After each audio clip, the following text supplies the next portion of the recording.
Olá a todas e a todos, estamos começando mais um programa Pé na África aqui pela TV Mundi e hoje, minhas amigas, meus amigos, estamos tendo o prazer de receber novamente uma convidada que já esteve aqui, que é a jornalista Paola Prandini, né? Ela é pós-graduada em Gestão da Comunicação e mestranda em Ciências da Comunicação pela Escola de Artes da USP.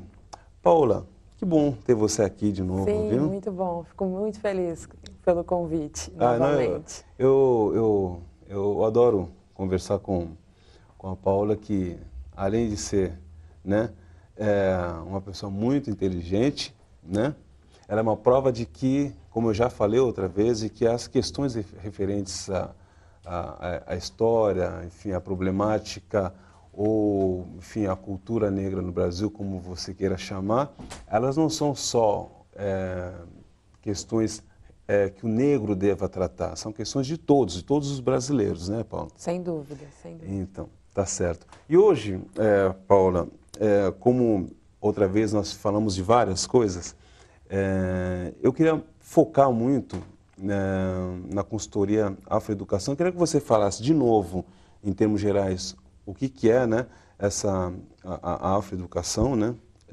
Quando você teve essa iniciativa? Você tem uma parceira, né? Tinha uma parceira? Ok. Aí você me conta um pouco, sucintamente, dessa história para a gente começar a informar para as pessoas o que é isso. Tá legal. Então, na verdade, a Afroeducação, ela se tornou uma consultoria como pessoa jurídica, de fato, há 2 anos. Foi uma sociedade que eu tive com uma colega minha que também é jornalista, com a Cíntia Gomes. A Cíntia, na verdade, ficou comigo até o finalzinho do ano passado, mas aí agora, esse ano, eu continuei como né, fundadora da empresa e a gente resolveu, de fato, começar esse trabalho para a implementação da Lei 10.639, prioritariamente, pelo fato de ser jornalista e de trabalhar com educomunicação. Eu entendo que esse processo de comunicação pode colaborar muito, né, para a implementação da lei dentro das escolas, para que isso vire realidade, até porque a gente tem uma lei aprovada em 2003, que instituiu que a história e a cultura africana e afro-brasileira deveriam se tornar parte do currículo, né, de escolas de ensino fundamental e de ensino médio.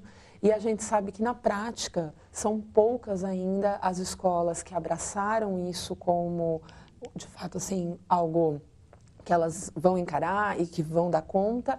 E a gente, muitas vezes, resume essa lei ao mês de novembro, né? Então, escolas que se mobilizam no mês da consciência negra, no dia 20 de novembro, para tratar da questão, para falar sobre negritude, para trazer a contribuição de África e a contribuição afro-brasileira, né, para a nossa cultura. E a gente sabe que não dá para resumir em um único mês. Não dá.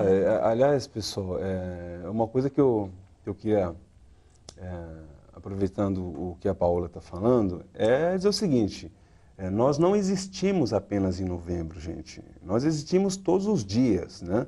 E se nós existimos todos os dias, as nossas histórias, as nossas questões devem ser conversadas e tratadas dia a dia. Inclusive, por exemplo, as questões, as violências, né, referentes à questão do racismo acontecem todos os dias. Exatamente. Né? São cotidianas, né? Fazem parte da nossa rotina. Então, nesse sentido, a Afroeducação veio, né, para pensar nessa capacitação dos educadores, no sentido de municiá-los com reportagens, com produção de conteúdo que colaborasse para essa realização dessas ações dentro da escola, e também na área de produção cultural, porque a gente entende que fazer cultura é fazer educação. As coisas estão ali andando juntas. Então, extremamente interligadas. Então, acaba que no momento em que a gente tem a realização de um evento, esse evento, sem dúvida alguma, colabora para o processo pedagógico, para o processo educativo. Então, Paula, me diz uma coisa. Qual é o maior veículo da Afroeducação? É o site? Que tipo de coisas vocês têm no site como empresa? Como é que esse site é organizado para poder estar chegando para as pessoas? Enfim, com certeza no site deve ter todos os tipos de informações, né, inclusive para que as pessoas possam estar procurando uma assessoria, né? A empresa também está focada para isso. Sim. Qual é a importância do site para empresa? Então, no site, né, que é o www.afroeducação.com.br, a gente disponibiliza diversas reportagens voltadas para a questão da negritude, e aí reportagens que vão tratar desde, por exemplo, um tema sei lá, de hip hop, a como que a história e cultura africana pode ser tratada na aula de história, na aula de geografia, que é o que a gente às vezes vê como mais comum, mas é um site que vai tentar dialogar com qualquer disciplina, não exatamente com uma disciplina ou outra, né? Certo. E que, para quem se cadastra gratuitamente no site, essa pessoa tem acesso a sugestões de atividades pedagógicas, bibliografia extra para que se aprofunde no tema, quando possível, filmografia e discografia relativa à temática da reportagem que está ali disponível, né? Então, a gente entende que, por exemplo, o professor interessado em realizar esse trabalho, ele pode imprimir essa reportagem do site ou mesmo levar os alunos ao laboratório de informática e trabalhar, e tem ali toda uma atividade já proposta, né, começo, meio e fim, de como ele pode usar aquela reportagem a favor da própria aula, a favor do próprio cronograma. Paula, tem essa questão da Lei 10.639, ela é uma questão,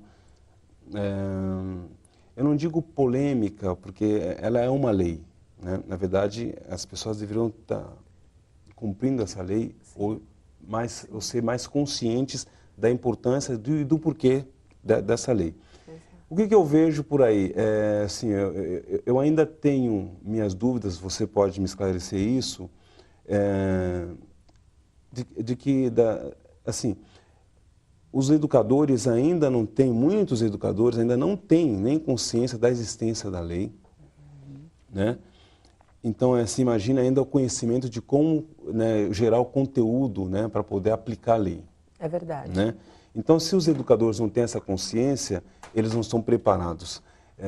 E aí, imagina os alunos, né? E ainda imagine você esperar novembro para poder se falar de toda uma cultura, uma coisa complexa que não dá para fazer isso. Como é que você vê isso? Como é que você acha que isso pode ser mudado? Porque a lei existe desde 2003, nós estamos em 2012, mas muita gente não sabe nem da existência dela. Sim. Eu acredito que, por exemplo, quando nós vamos a público num evento cultural, então quando a Afroeducação ela vai a público como produtora cultural, é uma porta de entrada bastante interessante para a conscientização da necessidade, da importância da lei. Né? Então, muitas vezes funciona como um cartão de visitas para que esse professor ouça falar a respeito, comece a pensar e aí procure uma capacitação propriamente dita, né? Porque se ele não tem esse conhecimento, não necessariamente ele vai buscar um recurso, uma capacitação, uma formação nesse sentido. Afinal, se eu nunca ouvi falar na lei, se eu não entendo para que ela existe, eu não vou tentar buscar recursos para aplicá-la, né? Para implementá-la no meu dia a dia, ali na minha aula, na minha sala de aula. Então, nesse sentido, eu acho que quanto mais nós usamos de estratégias e de atividades culturais, e de atividades, às vezes, inclusive de entretenimento, mas que tenham essa premissa e esse objetivo de falar sobre a importância da contribuição dos afrodescendentes e dos africanos no nosso país, eu acredito que isso já colabore, não digo que resolva, mas que colabore para que as pessoas realmente percebam a urgência de termos essa lei, né, no nosso cotidiano escolar. Concordo com você, Paula. Eu vou pedir um pequeno intervalo e, na sequência, eu vou voltar aqui falando com a Paola e quero saber quais são os projetos da Afroeducação. Espera só um pouquinho que a gente volta já já com o Pé na África.